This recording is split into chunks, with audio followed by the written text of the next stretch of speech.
ناظرین، جب پاکستان نے افغانستان کے خلاف آپریشن شروع کیا اور اس آپریشن کی کامیابی ہم نے بہت زیادہ دیکھی ہے، بالخصوص جب پاکستان نے بمباری کی ہے افغانستان کے مختلف علاقوں میں، تو یہ خیال کیا جا رہا تھا کہ پاکستان دہشت گردوں کو اپنے سرحد سے دور کرنے کے لیے بمباری کر رہا ہے اور دہشت گرد ٹھکانوں پر یہ بمباری ہو رہی ہے۔ لیکن پاکستان کے دو نئے ٹارگٹ سامنے آئے۔ ایک ٹارگٹ تو یہ ہے کہ افغانستان میں وہ اسلحہ کا ڈپو جو کہ پاکستان میں دہشت گردوں کو اسلحے کی سپلائی کا سبب بنتے ہیں، اور جہاں پہ وہ اسلحہ اور خوفناک ہتھیار موجود ہے، تقریباً $7 بلین سے زائد کا اسلحہ جو امریکہ چھوڑ گیا تھا اور طالبان کے پاس مال غنیمت کے طور پر وہ آ گیا، وہ مال غنیمت ٹی ٹی پی کو بھی تقسیم کیا گیا۔ ٹی ٹی پی نے اس کے ذریعے دہشت گردی کی اور یہ سلسلہ رکنے میں نہیں آیا تھا۔ پاکستان نے حالیہ دنوں میں جو بگرام ایئر بیس پر بمباری کی ہے، اور جو اطلاعات ہیں وہ یہ کہ دوسرے ایئرپورٹ ایک دو جو ہیں جو فعال ہیں وہاں پہ، جیسے قندھار میں ہے، تو وہاں بھی اس کو بھی ٹارگٹ کیا ہے۔ تو اس میں ایک تو وہ اسلحے کے ڈپو جو تھے وہاں پہ ان کو تباہ کیا گیا، کیونکہ زیادہ تر اسلحہ یہیں پہ موجود تھا۔ لیکن ساتھ ہی ساتھ جو ایک بہت بڑی اچیومنٹ پاکستان نے حاصل کی ہے وہ یہ ہے کہ بھارت اور طالبان کا جو ایک فضائی رابطہ تھا، کیونکہ ظاہر ہے کہ بھارت کی طرف سے اگر کسی نے بھی افغانستان تک ایکسیس اس کو چاہیے تو اس نے یہاں سے پہلے وہ پاکستان کے راستے سے ہی تجارت بھی کر رہے تھے، پاکستان کے راستے سے ہی وہ تورخم بارڈر کراس کر کے وہاں جا سکتے ہیں۔ اسی طرح جو چمن کا بارڈر ہے یہاں سے افغانستان میں ٹریڈ ہو سکتی ہے، اور بھارت اس راستے کا بڑی دیر سے خواہش مند تھا۔ لیکن بھارت کو دو دوسری ایکسیس ملی، ایک تو چابہار پورٹ جو تھی، اور دوسرا جو دہلی اور کابل اور قندھار ان دو افغان شہروں کے ساتھ جو ڈائریکٹ رابطہ ہوا کابل کا،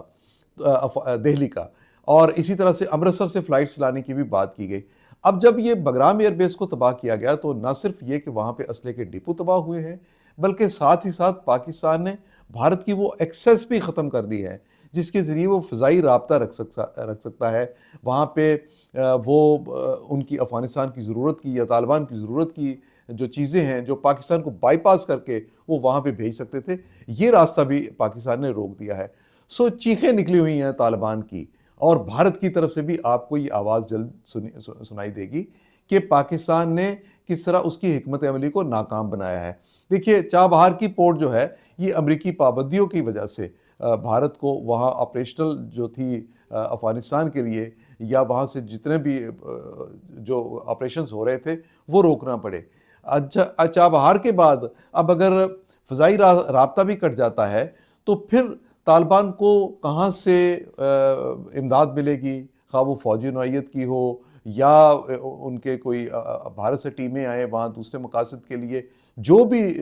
معاملہ یہ کرنا تھا پاکستان نے اس کا راستہ یہ بند کر دیا ہے۔ سو یہ ایک بڑی خبر ہے۔ اس کے ذریعے ایک تو افغانستان میں جو طالبان کی شکل میں ہمیں ایک دہشت گرد پڑوسی ملے، ان کو ایک سبق سکھایا گیا ہے، اور دوسرا یہ ہے کہ بھارت کو بھی یہ سبق سکھا دیا ہے پاکستان نے۔ یہ جو دو طرف سے پاکستان کے خلاف جنگ کرنے کی اور پاکستان کو ایک اپنی لپیٹ میں لینے کی کوشش کی گئی تھی، اس کو پاکستان نے فیل کیا ہے۔ آنے والے دنوں میں میرے خیال کے مطابق جو طالبان کی طرف سے اس وقت مذاکرات کی جو درخواستیں کی جا رہی ہیں،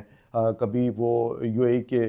وزیر خارجہ سے رابطہ کرتے ہیں، کبھی قطر سے رابطہ کرتے ہیں، سعودی عرب سے کبھی رابطہ کرتے ہیں، اور اب تو وہ رابطہ کر رہے ہیں شام کی قیادت کے ساتھ، جس کا اس پورے خطے سے لینا دینا کچھ نہیں، سوائے اس بات کے کہ طالبان کے ہو سکتا ہے کہ شام میں کچھ ایسے لوگ ساتھی بیٹھے ہوں جو اس وقت وہ وہاں پہ حکومت میں ہیں۔ لیکن کیونکہ خلیج کی صورتحال ایسی ہے، ایران اور اسرائیل اور امریکہ کی جو لڑائی ہو رہی ہے، وہاں پہ کوئی عرب ملک اس وقت طالبان کی مدد کرنے کے لیے، ترکی سمیت کوئی دوسرا باہر سے بھی کوئی ملک جو ہے وہ اس وقت تیار نہیں ہے، نہ کسی کے پاس وقت ہے۔ پاکستان کے پاس یہ بڑا ایک سنہری موقع ہے۔ وہ افغانستان کو پاکستان نے سبق نہیں سکھانا، بلکہ افغانستان پر اس وقت قابض طالبان رجیم جو ہے اس کو سبق سکھانا ہے، اس کے تمام رابطے باہر کی دنیا سے توڑنے ہیں۔ دیکھیے، افغانستان کے اندر شمالی اتحاد کی صورت میں، جو کہ کبھی ماضی میں جس کے پاکستان کے ساتھ اچھے تعلقات نہیں رہے تھے، لیکن اب شمالی اتحاد کے جو لوگ ہیں وہ پاکستان کے ساتھ ایک قریبی تعلق رکھنا چاہتے ہیں، قریبی تعلق جو ہے اس کو مضبوط ایک الائنس میں بدلنا چاہتے ہیں۔ پاکستان جتنی احتیاط کے ساتھ ایک نیا اتحاد قائم کرتا ہے، اس میں پاکستان کو وہ کام ضرور کرنا چاہیے۔ طالبان رجیم کی تبدیلی جو اس وقت بہت حد تک ممکن بھی نظر آ رہی ہے لیکن مشکل ضرور ہے۔ ہاں یہ ضرور ہے کہ اگر افغانستان میں وہ قوتیں جو طالبان کے خلاف اور ان کے اقتدار کے خلاف ہیں، ان کو تسلیم نہیں کرتی، ان کو ضرور اس میں پاکستان اگر کہیں سپورٹ دے سکتا ہے تو پاکستان سپورٹ دے۔ اور ایک تیسری بڑی جو امپورٹنٹ بات ہے وہ یہ ہے کہ جن علاقوں پر بارڈر کے ساتھ ساتھ پاکستان نے قبضہ کیا ہے یہ علاقے واپس نہیں کرنے چاہیے۔ موقع ہے پاکستان واخان کی پٹی کو بھی اپنے قبضے میں لے۔ اسی ہفتے شاید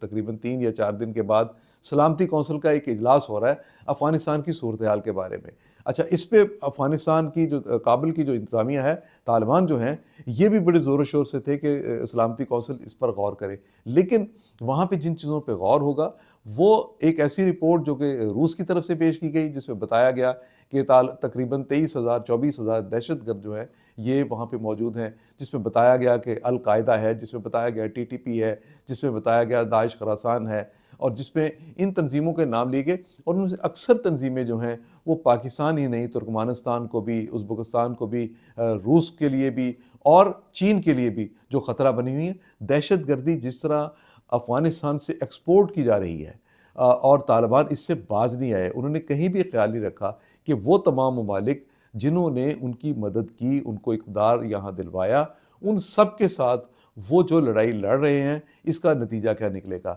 اب یہ جو پاکستان نے ابھی جو کامیابیاں حاصل کی ہیں، ہمیں ہر روز کابل کی طرف سے ایک نئی اطلاع سننے کو ملتی ہے اور بتایا یہ جاتا ہے کہ جناب وہاں پہ پاکستان میں افغانستان کی ایئر فورس نے آپریشن کیا ہے۔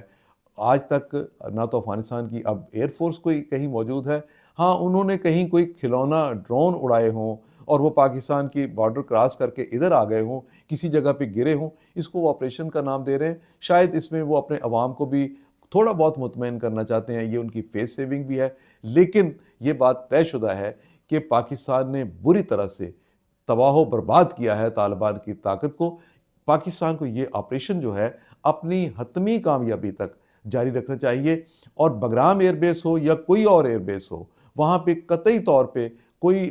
جو ایئر بیس ہے اس کو آپریشنل نہیں چھوڑنا چاہیے، ورنہ وہاں پہ بھارت جو ہے وہ اپنی شرارت سے باز نہیں آئے گا اور مداخلت کرتا رہے گا۔ لیکن اب تک جو پاکستان نے کیا ہے یہ ایک بڑی کامیابی ہے، اور یہی وجہ ہے کہ جو طالبان آج آپ کی منتیں کر رہے ہیں وہ کل آپ کے پاؤں پڑے ہوں گے۔